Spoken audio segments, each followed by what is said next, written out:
Yeah. Okay. Where do I start? I'm making this video because I'm really struggling.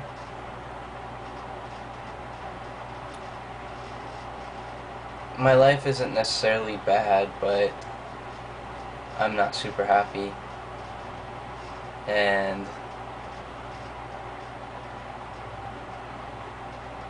I've been unemployed for a few months. I left a job that wasn't treating me well. And at first unemployment was great. Then it quickly became a burden. Which I find so interesting, right, is like unemployment versus vacation. It's all essentially the same thing, but with a much different feeling. Even if you're staying at home on vacation. Tomorrow I start a new job. It's a job that I didn't want to take, but it's a job that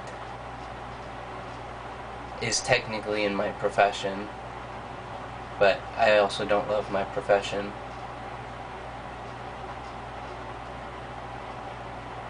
My last job was really easy, but long term I had ethical concerns of working in tech. And I wasn't even really working in tech, I was installing equipment for a big tech company. And I got to meet a lot of people, I got to go a lot of places, but the hours weren't super great, and like I said, the company I worked for wasn't treating me very well. So I left, and I thought I would do all this cool stuff with my time being unemployed, but pretty quickly the anxiety and the external factors of capitalism kicked in, and I found myself accusing myself of problems that I don't believe in, I felt less than for not having a job, and I felt bad about myself for not advancing a career when I don't even really believe in those values in the first place, I think that this whole system is set up to screw all of us, and I think the people who think they're winning are, well, they're losing, and they're causing all of us to lose as well. So tomorrow I start my new job, and I'm not looking forward to it. I'm not excited. Not just because I don't necessarily want to work for somebody else and make, some millionaire more money, but also because it's not necessarily what I'd like to spend my time doing. And that feels like a contradiction to say, because I have been doing nothing with my free time. The only goal I set out to finish in my time being unemployed was to finish the book that I'm writing. And for a couple of weeks I went well. But now it's been probably a month since I even opened my notebook or the Google Doc. So I guess this channel or this YouTube video series will be hopefully some sort of accountability for myself.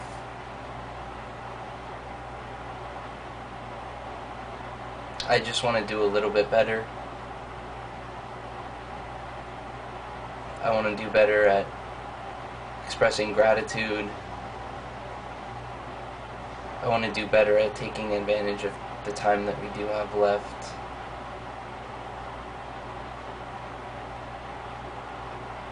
Because I don't think we have a lot of time left. And it's really hard to reconcile with. I'm going to have a nephew soon, pretty soon after I turn 25, and I find that interesting because in 25 years, my nephew will be 25. But all things considered, I don't think that we are going to last another 25 years. And it seems like, there's very few people out there who acknowledge that fact on a daily basis. So it can be very isolating, I think, to feel this way. And it's not necessarily that I feel this way, it's science and the science of history, human nature, if you will. I think that I just had this conversation with my girlfriend yesterday,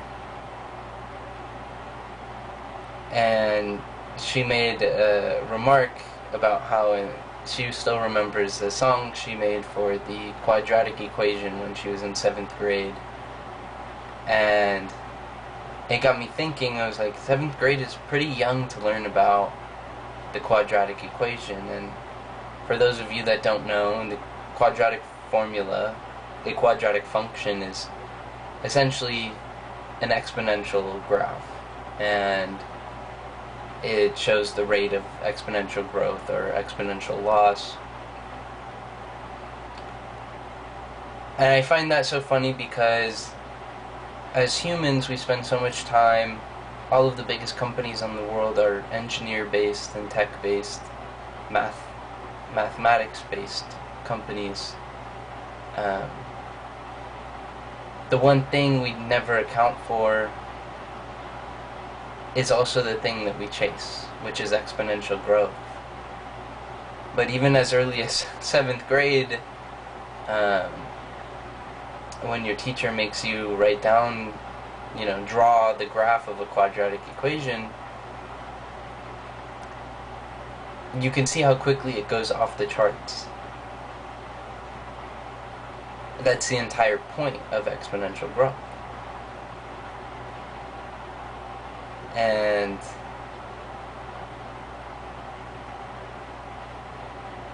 we see it all the time, right? Things that grow too quickly combust and fail because they outgrow their pool of resources, which is exactly what we're doing as humans. It's what leads to every financial crisis, every time the stock market truly plummets. And pretty soon we will be facing the raw effects, and we already are, right? We already are facing the raw effects of exponential growth as humanity. But the way that we live our lives, it's not conducive, and it's one giant bubble of ignorance.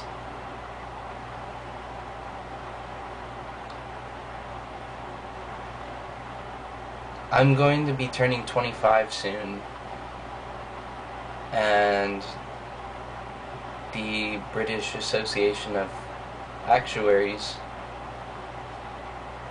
has predicted that pretty much we won't last another 25 years. In 25 years, with the rate of climate change entering its exponential curve, they predict that half of all of humanity will be dead. And when I think about my nephew who's still unborn,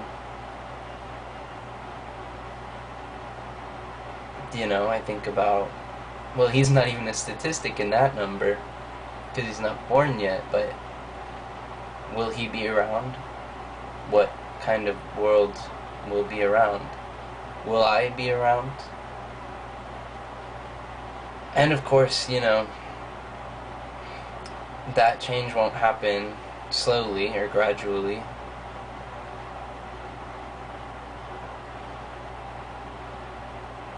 The problems that lead to those deaths will happen very soon. And I'm no expert in anything, but if you ask me, I would give it 5 years before things become catastrophic, and 10 years before all hell breaks loose, because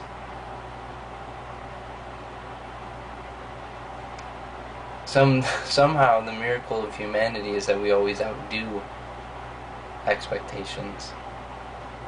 And that's also true when it comes to human-caused catastrophe.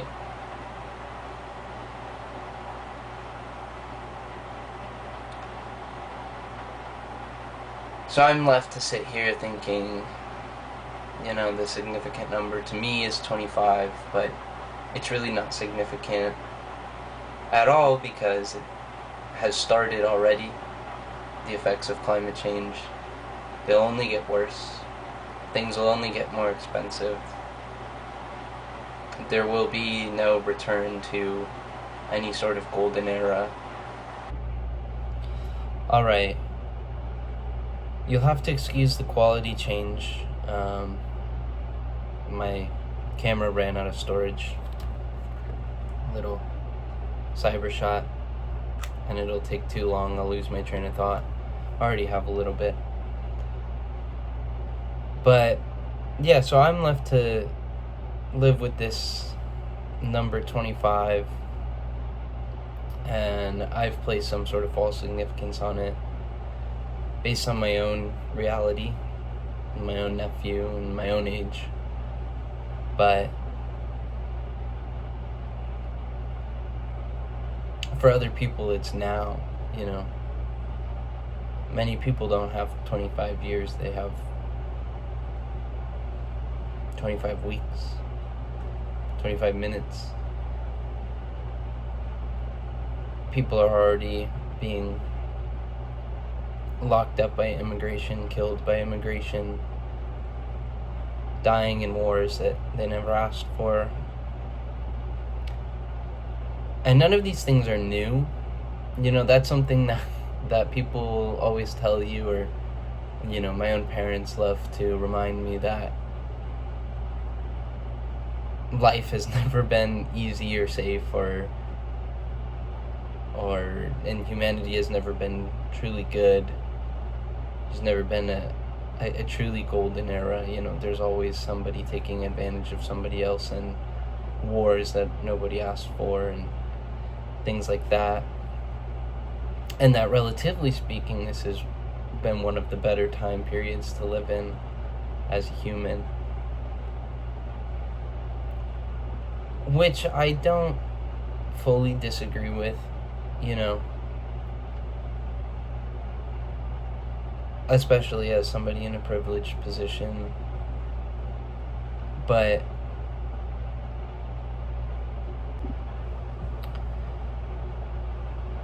sorry, one more time. My girlfriend was calling me.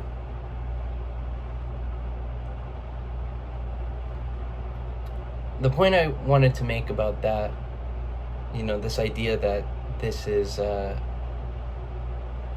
already a peaceful time to live in, relatively, I think that's just a coping mechanism for parents who might feel some sort of internal guilt somewhere along the way for bringing children into this world. Because by the time I was born, climate change was already, it was on the way. And to anybody familiar with human history, there was no stopping it. It seems to be, it's like the evil of humanity is like our white blood cells. Viruses and revolutions and movements can pop up here and there and everywhere, and sometimes the French do it. Sometimes it's the Vietnamese against the French.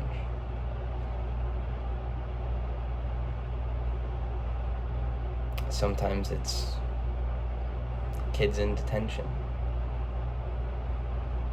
Sometimes it's climate activists. Sometimes it's animal rights activists. Sometimes it's civil rights activists, but the difference being we live in 2026 after all of this time, and what truly has changed. Things have gotten better for some people, and they've gotten worse for others.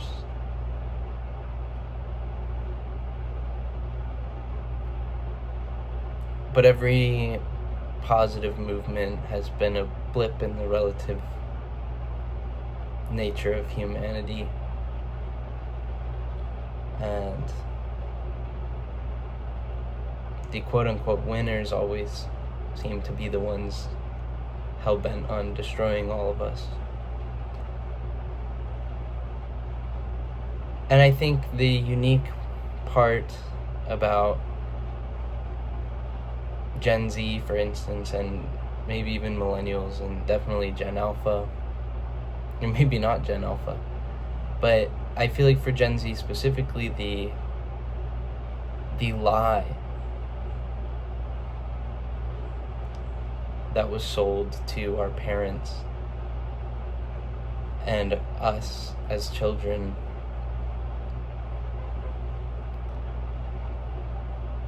we're the first people in history to have our future taken away from us. There are plenty of time periods in history where the life expectancy was barely 25 years old. Boys started training in adolescence to fight in war. Women weren't treated as people. Yet somehow we managed to build a world where in many places peace is overwhelmingly abundant, and most people have earned their right to live in one way or another. And those small elements of revolution and continually improving life for people who have been oppressed in the past and continue to be oppressed, those movements held some sort of meaning because we could look towards the future.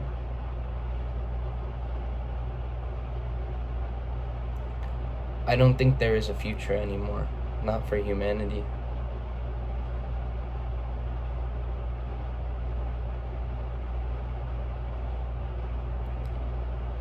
And I struggle with this every day. I'm starting a job that I don't want. But I didn't spend any time looking for a job that I do want. I'm 24 and I'm supposed to be making something of myself. All I really want to do is write books and play music.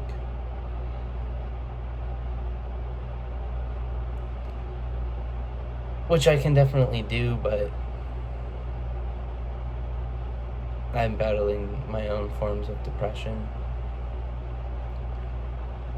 And I think that I'm much too young in age to be dealing with the weight of the things on my mind. But I'm sure there's a lot of people like that, and there's a lot of people who handle it a lot better than I do as well. And sometimes I envy those people, and sometimes I think that they're not paying attention.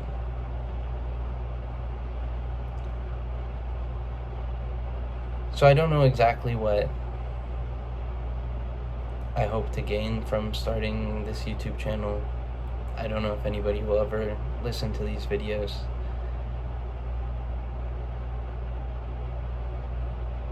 But I wanted to take a moment.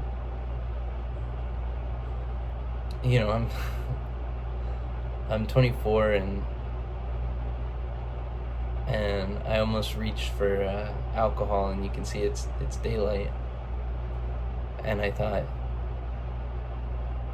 that's the start of something pretty bad, so I'll try to start something new.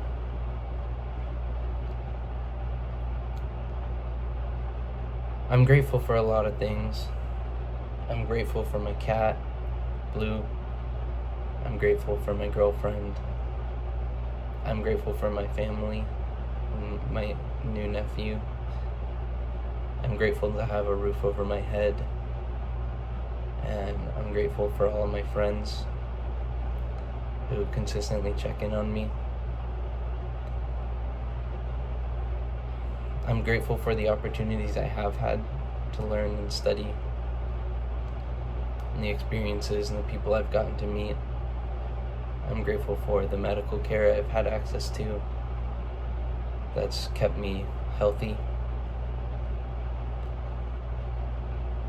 And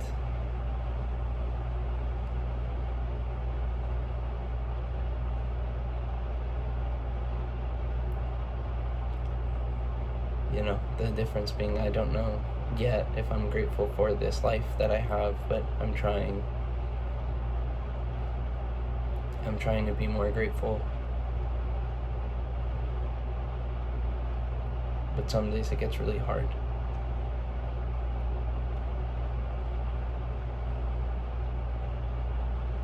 But I'll wake up, I'll go to the job I don't want to have, I'll do my best to be grateful, and I'll see you in the next video.